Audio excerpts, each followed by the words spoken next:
You are Locked On Rays, your daily Tampa Bay Rays podcast, part of the Locked On Podcast Network, your team every day.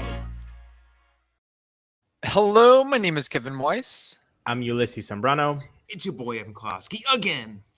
Back again. We appreciate it as always. We are the host of the Locked On Rays podcast, part of the Locked On Podcast Network. Thank you for making us your very first listen every day. Be sure to check out and subscribe to our YouTube channel at Locked On Rays, as well as all the other traditional podcasting platforms. Hit that button. And hit that like button like Jose Siri is indicating, as is Randy. Randy put Rays back in his bio on Instagram or what? Oh, did he now? Oh, you are stirring the fire already, sir. Ooh. So let's get into that real quickly before the topic du jour of the St. Petersburg Rays, or the Tampa Bay Rays becoming the St. Petersburg Rays. Randy Arozarena, opening day 2024, is in a Rays uniform. Opening day 2024, I lean towards yes. Okay. Because it seemed like in past appearances, you were leaning more to the idea that he was going to be offloaded. I think they're listening. Again, they are not going to. They're not going to sign Randy Arozarena to a long-term contract here. And I would imagine Randy would like to get paid. I would imagine that Randy would like to be in a big fat market because he is a marketable dude. Having said that, I don't know if this offseason is going to be it, but if someone presented an offer that was an overpay, yeah, I think the Rays would do it. Yeah. But the Rays are in a good spot with people because they're not forcing trades. They're cool taking these guys into the season.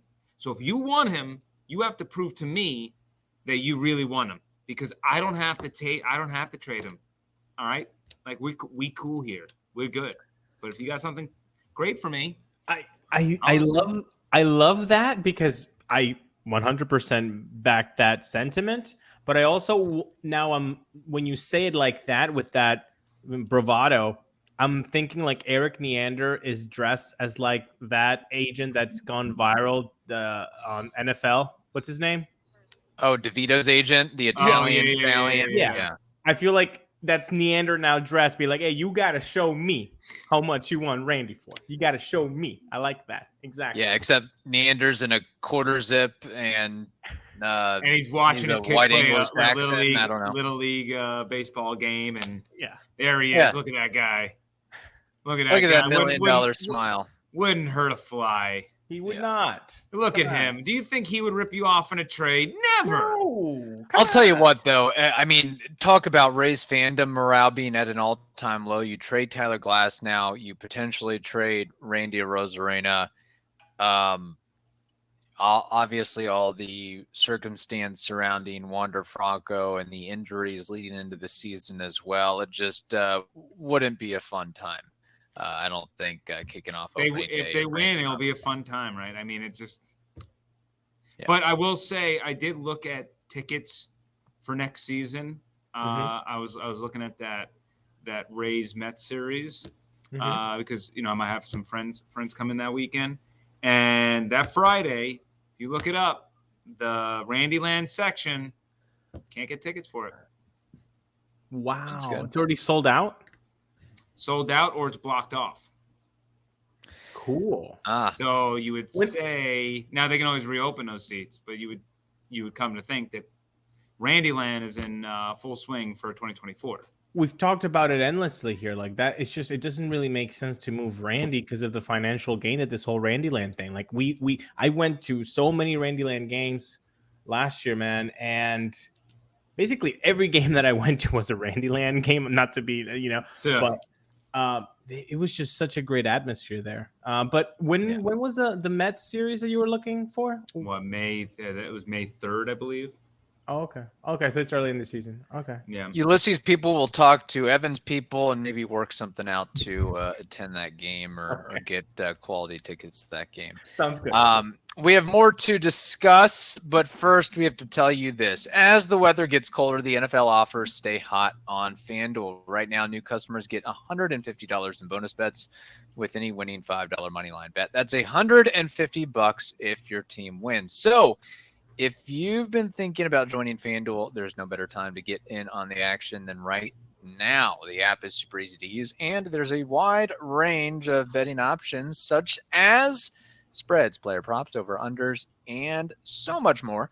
So go ahead and visit FanDuel.com/LockedOn, LOCKEDON, to kick off the NFL season. I'll repeat it again, FanDuel.com/LockedOn, LOCKEDON. Go ahead and check that out. FanDuel, they are the official partner of the NFL.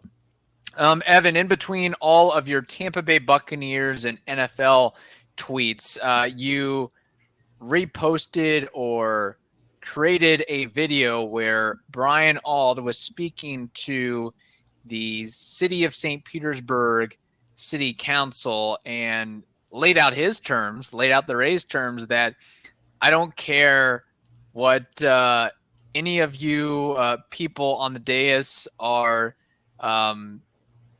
blabber-mouthing about or bloviating about. We're not changing our name to the St. Petersburg Rays. We are the Tampa Bay Rays and will continue to be. And Gina Driscoll, who serves on the council, still didn't like that answer and wants her 15 minutes of fame, wants her press clippings and media clippings and so forth. But just what do you make of this name change story that was really propagated by, I think, former mayor Rick Baker writing an editorial in the St. Petersburg Times, or Tampa Bay Times, I should say. It took a and then it really kind of taking off like wildfire, where I think Topkin writes about it, John Romano writes a column about it, and then you see other editorials come about, and then it finally makes its headway into city council meetings. Well, you have to understand they're writing about it because, Gina Driscoll brought it to be talked about, essentially, right? And called in the mayor, called in Brian Auld, wanted to have a discussion about this. So, first off, if you have never listened in on a council meeting, woo-wee, you are missing out. Yeah. As somebody who has to, I work in municipal government, and twice a month, I'm there, baby. Not in the city of St. Petersburg, but and those are actually, I mean, when you get to that level. If you've listened to one, you listen to them all. Yeah. No, I know the deal for sure. So, yeah. I feel sorry for you, buddy. You can't get those 4 hours back. Actually, if you look really closely at every Parks and Rec episode, you will see Kevin Weiss in the background. Yes, actually, peek my head out. Yep. If you actually are watching Survivor right now, Kevin Weiss is competing on it. There was a doppelganger. Really? What's his name? I forget his name. I'm gonna look this up right now. It's the current season of Survivor. First of all, who is still watching Survivor? First off, you're missing out. I watch all of the reality competition shows. I'm a competitor through and through. I play for keeps. So, but yeah, look it up. It's really funny when you see a photo. I forget his name, but when you see a photo. No, I think I'm just more shocked that Evan Closky, who I think has great taste and great takes and great opinions and so many things, chooses to waste away his free time watching Survivor. Survivor, Big Brother, Southern Charm, Bravo show. No. Oh my gosh. Yeah, my fiance and I, we just roll right through them. Yeah. I would have never. You would have given me Challenge. Oh my god, Challenge is a fifth sport. We're gonna have a whole separate podcast. Okay, fair enough. Don't get me on a rant like this. I'll go. Okay. It better not be this Drew Basile or Drew Bassel person. I think it might be Drew. He's a super tall guy. I don't know, but he's got a very nebbish, nerdish look. A grad student from this guy? Philadelphia. Oh, you just killed Kevin. No, I don't like that at all. This is like we've talked about what's his name? Caleb Kyle Eberwald Tucker type of guy. We've talked about Kyle Tucker, and I feel like that's a good doppelganger. Did not see this coming at all. Yeah. Okay, all right. We need to shift gears here from Locked On Survivor Series. Future host. I mean, okay, I know what Evan's doing. They're a CBS entity, so he's got to hype them up and boost up the ratings. I get it. They're on WTSP. I know what you're trying to do. You're trying to angle for Jeff Probst's job. Yeah, I would love to be Probst. Sign me up, JP. Oh, it's going to happen. All right, so back to the St. Pete Rays naming. So I don't know how we got. There we go. The guy, you got the picture. The guy in the back. Holy cow! Holy smokes! Get out of here. Maybe one of the most, I look nothing like him. It might be one of the most out of pocket comments I've had on this podcast ever. Yeah. So ultimately, look, there's a lot of with these council meetings. The mayor and Brian Auld are obviously a little ticked off. Not, and they weren't in a rude way ticked off. You know, Brian Auld was like, "Hey, you got to have a discussion." And to be fair, that's what St. Pete should do. They just like the Rays should listen to any offer on any player because that's their job is to listen and then decipher where they go from there or just reject it in the end. But having the conversations are important. Brian Auld respected that. He said, I know you got to have these conversations. I'm just letting you know that there's no deal if the Tampa Bay Rays name is changing. And so he kind of put his foot down, and then everyone kind of like was like, let's accept this amendment, but let's make it super ambiguous. Like, hey, we don't – essentially what they're like, we don't feel like you are prominently displaying the city of St. Pete enough. So we want concrete evidence of what you're going to do to elevate the city of St. Pete around this team more.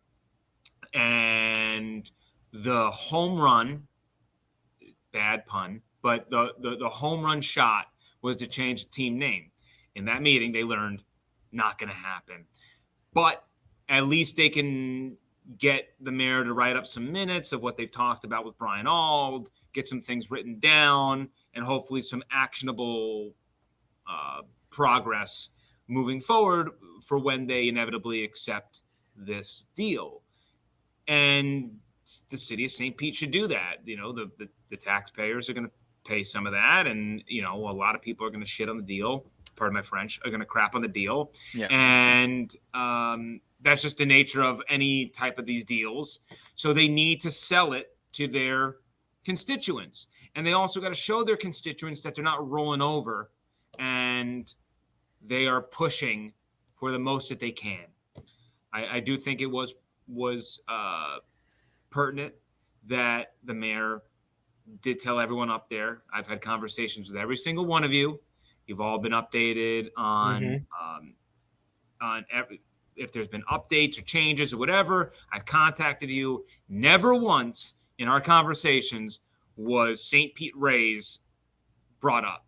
Yeah. And then in the 11th hour, you're trying to do that shiesty deal move where everything's bow and tie, and you're like, well, what can we milk out of you now that we have the deal pretty much done?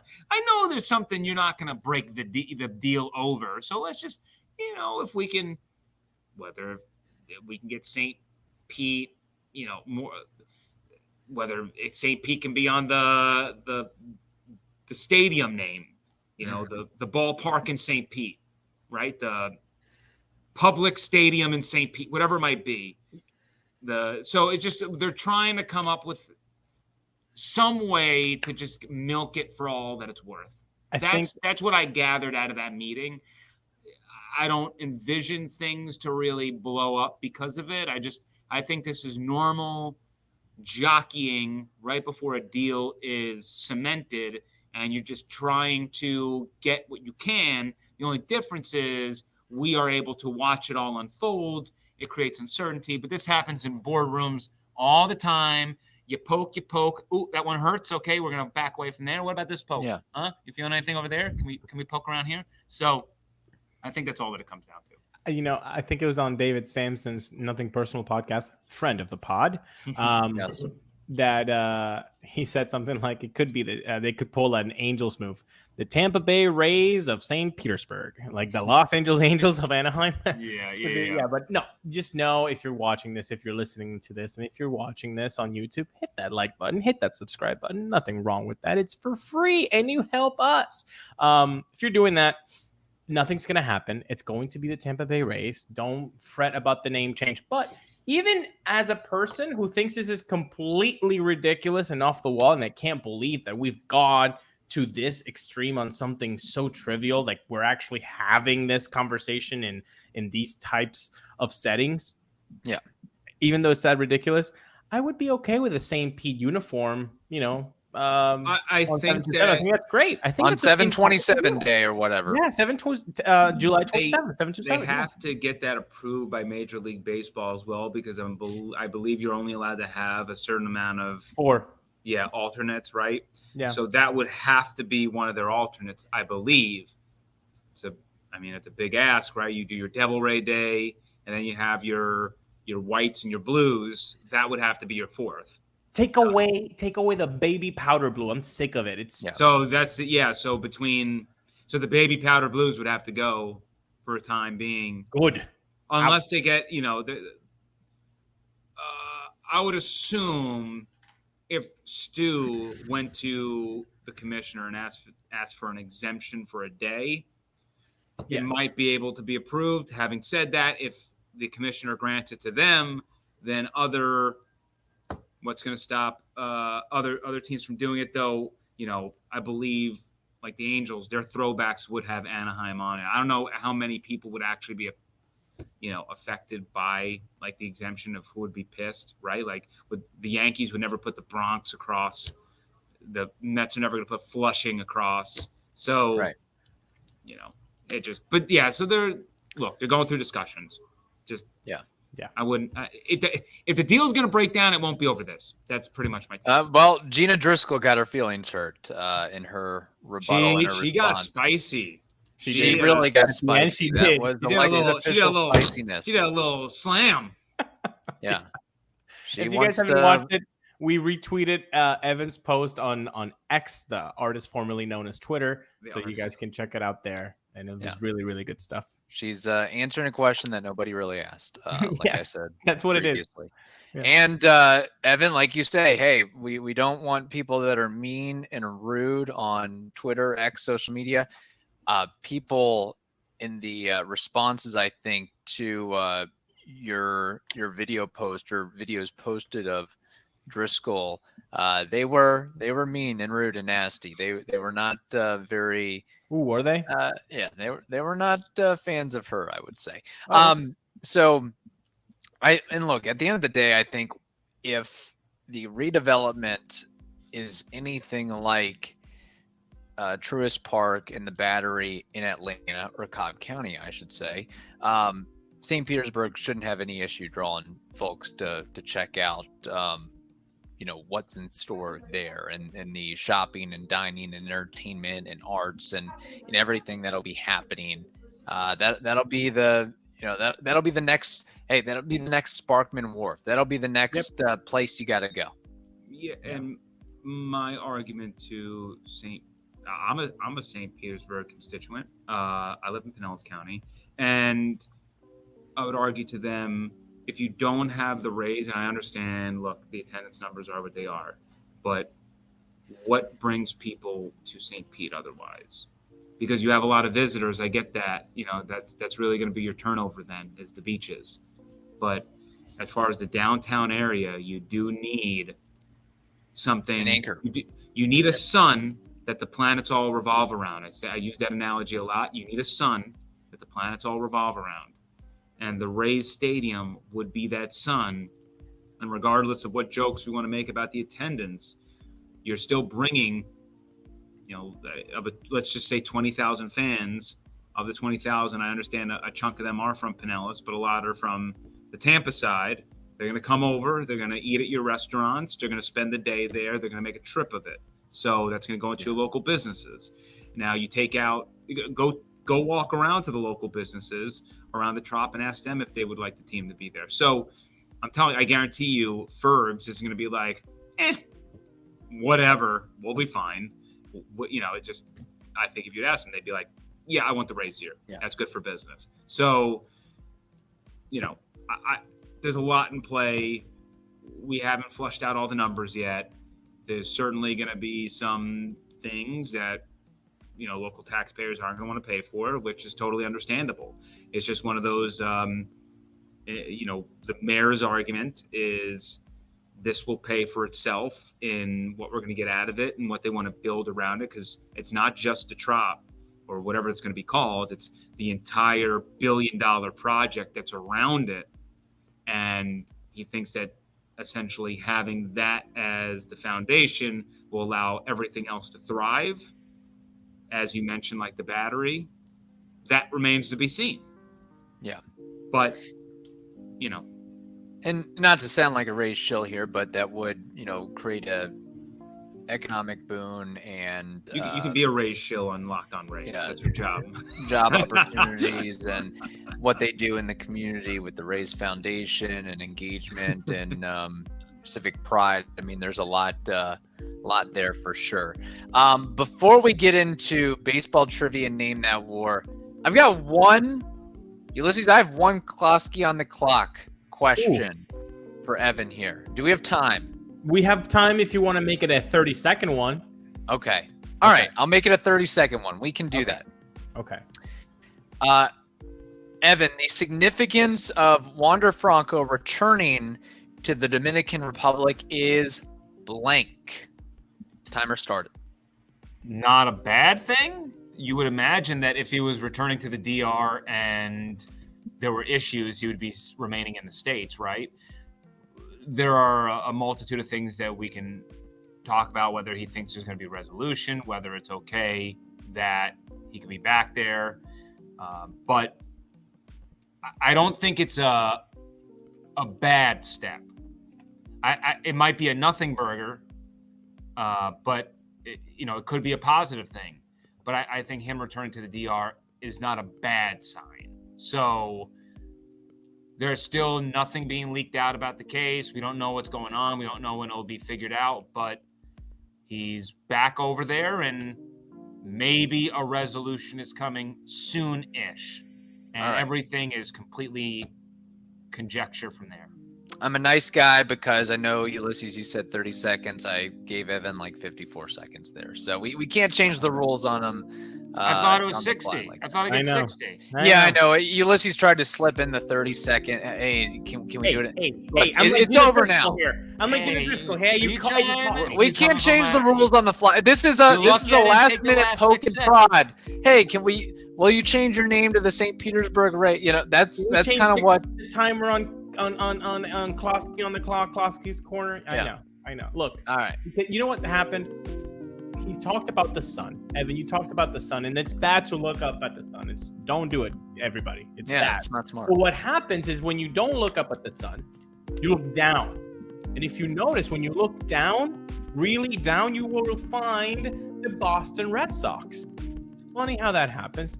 They're always in the cellar lately. So my trivia question pertains to the Boston Red Sox.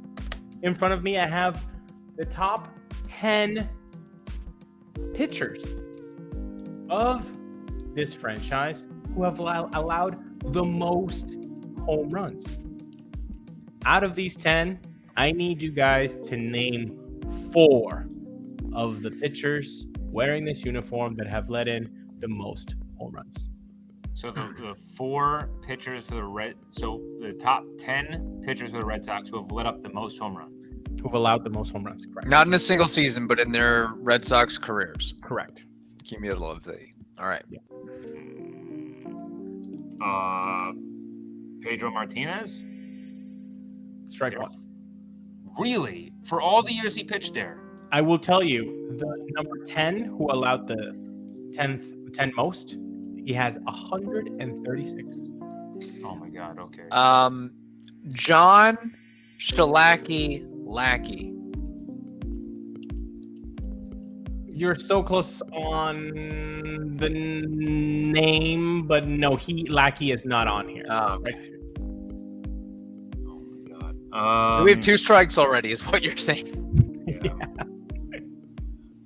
Tim Wakefield. Very good protect swing. Very good protect swing. Very Harold Ramirez of you. Correct. He's number 1. He's clubhouse leader at 401. Yeah. The knuckleball will do that. Yeah. Rest in peace too, right? Yeah. R.I.P. All right. Evan, should I go with Kurt Schilling? Yeah. I mean, I was gonna go Pedro Kurt. All right. Then when Pedro wasn't on there, that decides it. Kurt should be in the Hall of Fame. Schilling. He should be, but he is not on this list. Oh my gosh! 3 strikes. That's it. We can't. No, too quick. Let me get out of here. He wants a foul tip. Just give me a second. Manfred's now going to change the rules. 4 strikes is what you get. 4 strikes. That's Manfred right there. That would slow the game down. So maybe he might go the reverse direction and go 2 strikes. Wasn't there a guy Lowe? Was it Lowe? Derek Lowe? Derek Lowe. Yeah, that's a good. Hey, go with that one. Incorrect. Strike 4. All right. Game's over. Number 2. I don't know if you guys remember this guy. He used to be kind of good. Roger Clemens. Oh, so Clemens is up there, but we can't get Pedro and Kurt. Got it. Bill Monbouquet, number 3. Number 4, Bruce Hurst. Number 5, I love this guy, Louis Tiant. Number 6, great mustache, Dennis Eckersley. Number 7, 2003 World Series champ with the Florida Marlins, Josh Beckett. 8, the worst Cy Young winner I have ever witnessed in my life, Rick. I didn't think he was with Boston long enough. But he allowed home runs. Number 9, this guy, I thought you were going to say him, Kevin, when you did Lackey. John Lester, number 9. And number 10, Bill Lee. Good list. Yeah, fun. The only one I'm pissed about is Porcello because his name went in my head and I was like, he doesn't have the years, and I threw him out quickly. But he did have the suckiness. Yeah. Yeah. All right. Good one.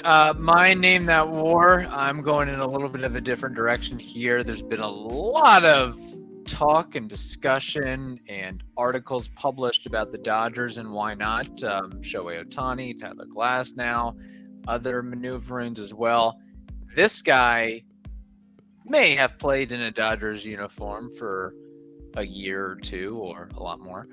Andre Ethier, what is his career WAR?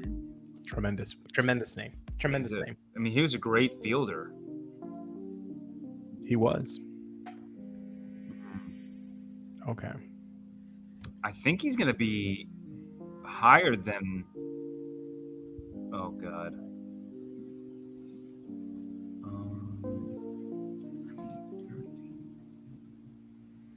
Is he underrated? He seems like a guy that would be massively underrated. 37.8. I don't know. That's it. This is my gut. That's my gut. That was the first number that popped in my head. I'm going with. Okay. I think he is overrated with that number, but this is good. This gives me. Yeah, you said underrated, and Closky took that for a ride. My gut went in there. He goes, let him roll. He wasn't playing around. Let's go. Okay.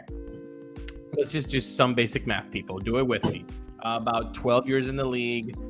He probably had like a good 4 seasons where he was really good at 3 WAR each. So that's 12. You're left with about 8 seasons of like 2 WAR. So that's 16. 16 plus 12. It's 28.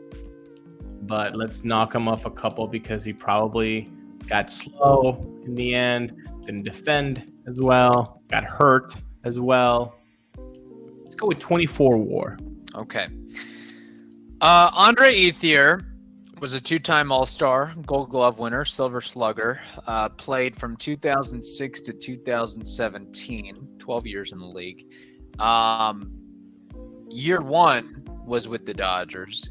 Year 12, or his final year with the Dodgers. Every other year in between was with the Dodgers. He was a career Dodger. He's, that's something to be. That's a specialty right there. Not many players will say. In fact, he is second all time in postseason appearances as a Dodger with 51. Running through some of the numbers here. Finished his career with a 285 batting average, 162 homers, 1,367 hits, 641 runs, 687 RBI, 29 stolen bases, a line of, on base percentage 359, slug 463, OPS 822, OPS plus 122. All that tied in together. His career WAR is 21 and a half for the left-handed hitting outfielder. And I do think underrated just because he was probably overshadowed by some more punchy names in that Dodgers squad. I thought he was. I thought he had more Gold Gloves. I thought he was eating dubs. Call me eating Winston. W's like. Call me Winston. Who? James Winston. Yeah. Oh, I thought he said Tony Winston. No. Call me Winston. I said. Oh yeah.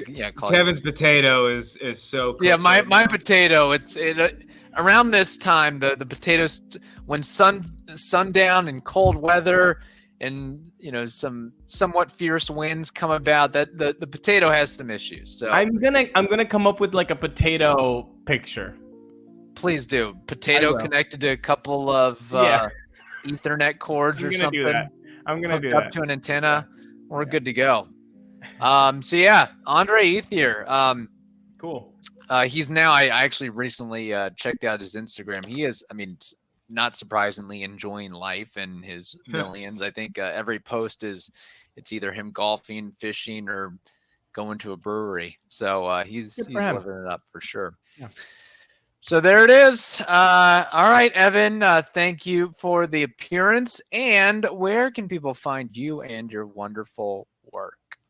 You go to @Closky WTSP on the X or Twitter, whatever you want to call it, and communicate with me. 99% of the time, I will respond as long as you're not a jerk.